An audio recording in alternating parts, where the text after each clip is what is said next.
week 22 of the fantasy basketball season, and most likely the second round of the fantasy basketball playoffs sees a few guards I look to add and can help fantasy owners out this week. The first guard, Miles McBride of the New York Knicks. So McBride, he's been put into the starting lineup since OG Anunoby went down once again for this Knicks team, and he's played a lot this season, is Miles McBride, especially since they made the trade for OG, trading away two guards in Emmanuel Quickley and RJ Barrett. On the season, 7.3 points a game, 1.2 rebounds, 1.4 assists, 1.4 threes, and 45% from the field. But the last couple weeks, 12.1 points a game, 1.7 rebounds, 1.7 assists, 2.3 threes a game, and 51% from the field. So McBride, more of a scorer and three-point shooting. He's going to bring fantasy owners assists and rebounding and even steals. He's not really going to do much in those categories. March 18th at the Warriors, 29 points, a rebound, 2 assists, a steal, 6 threes, 69% from the field. March 21st at Denver, 11 points, 3 rebounds, 3 assists, a steal, a block, a 3, 44% from the field. And March 23rd versus Brooklyn, 26 points, 2 boards, 3 assists, a steal, 6 threes, 56% from the field. So McBride right now, he's scoring the basketball at a good rate. This New York Knicks team, they're really starting to get things going, winning 4 out of the last 5 games. And McBride's been a big part of that, and like I said, he's playing major minutes as well.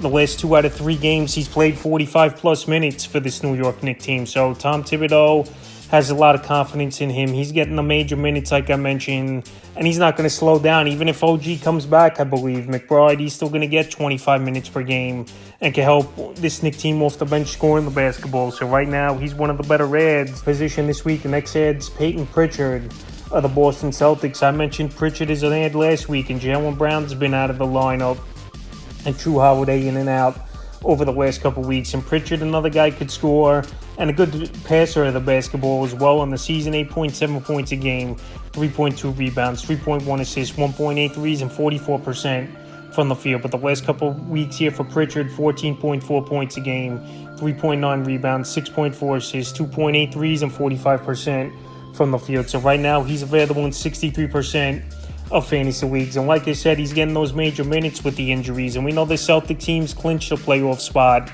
And now it's about getting their good players healthy and ready to go. March 20th versus Milwaukee, 19 points, 6 rebounds, 3 assists, 5 threes, 63% from the field. March 22nd at Detroit, 20 points, 2 boards, 9 assists, 4 threes, 53% from the field. And March 23rd at Chicago, 15 points, 3 rebounds, 8 assists, a steal, 2 threes, 38%. So right now, assists, 3-point shooting, and scoring, Pritchard's going to bring fantasy owners. And he's getting major minutes as well, anywhere from 35 to 38 minutes a game. And like I said, this Celtic team, they know they're going to make the playoffs easily. One of the best teams in the league, if not the best team.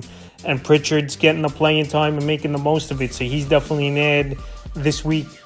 I looked at Malik Beasley of the Milwaukee Bucks. And Malik Beasley, we know his specialty is 3-point shooting and scoring the basketball. Some nights he'll have a big game, and some nights, obviously, when you're playing with Giannis and Damian Lillard, you're not going to touch the ball as much. On the season, 11.5 points a game, 3.9 rebounds, 1.4 assists, 2.9 threes, and 45% from the field. But the last couple weeks, 13.4 points a game, 4.4 rebounds, 1.2 assists, 3.2 threes a game, and 43% from the field. So his rebounding's gone up a bit for Malik Beasley. 3-point shooting's gone up, and the field goal all season's been hovering about 43-45% on the year. March 17th versus Phoenix, 17 points, 3 rebounds, 3 assists, 5 threes, 54% from the field. March 20th at Boston, 6 points, 6 boards, 2 threes, 25% from the field. The March 21st versus the Nets, 16 points, 6 boards, 2 threes, 50% from the field. So if you need 3-point shooting, and the guy's been rebounding the basketball pretty well, Malik Beasley definitely could bring that to fantasy owners. And this week coming up,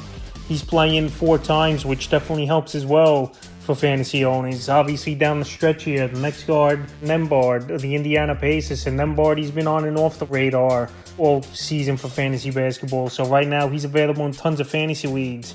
Here's Nembhard in 85% on the season, 9.1 points a game, 2 rebounds, 4.2 assists, 49% from the field. The last couple weeks, same averages, 9 a game, 2.3 boards, 3.4 assists, 49% from the field, but his playing time's gone up of late here, playing 30-plus minutes, Nembhard, for this Indiana Pacer team. And he's one of the key pieces, especially since Buddy Hield they traded away he's taken some of those minutes as well. March 18th versus Cleveland, 9 points, 4 assists, a steal with 50% from the field. March 20th at Detroit, 7 points, 3 assists, 50% from the field. The March 22nd at the Warriors, 17 points, 5 boards, 5 assists, 63% from the field. So another player with 4 games coming up, and that's huge. You could pick him up, and a guy could score the basketball. He's assisting pretty well, and he'll get you about a 3.5 per game with a decent field goal percentage and playing 30-plus minutes right now. I think it's a good pickup. I said, especially in head-to-head leagues where you just need stats and you could pick up a few players per week. You got to pick up these guys now in these playoff rounds where they're playing 3-4 times a week minimum, and then Bard's one of those players. So right now we're going the wire. Hit him this weekend. The final guard I looked at off the wire is Keon Ellis of the Sacramento Kings. So Keon Ellis coming into the year, he was an unknown. He was a G Leaguer, and all of a sudden now he's come out of nowhere and he's played great basketball for this King team. Available as well right now in 85% of leagues on the year. 4.2 points a game, 1.7 rebounds, 1.4 assists, 45% from the field in the last couple weeks. 7.3 points a game, 3 boards, 2 assists, 2 steals, 1.1 blocks, 1.5 threes, and 51% from the field. So he's not going to score the basketball at a great rate, but steals, 3-point shooting, and field goal percentage are categories he's been pretty strong in over the last couple weeks here is Keon Ellis. And he's another player as well, getting some solid minutes, anywhere from 25 to 35 minutes per game for this King team. March 20th at the Raptors, 6 points, a board, 2 assists, 4 steals, a block, 2 threes, 33% from the field. March 21st at the Wizards, 2 points, a board, and a steal, 33% from the field. Then March 23rd, a bounce-back game at the Magic, 19 points, 5 boards, 6 assists, 2 steals, a block, 4 threes, 58% from the field. So I know Ellis, he's more of a deeper league type of ad, but another player coming up this week where he's playing 4 games, and he definitely can help fantasy owners, is Ellis with the steals, scoring, and 3-point shooting. So that's a few guards I looked at in a pivotal week 22 of the fantasy basketball season in week 2 of the playoffs.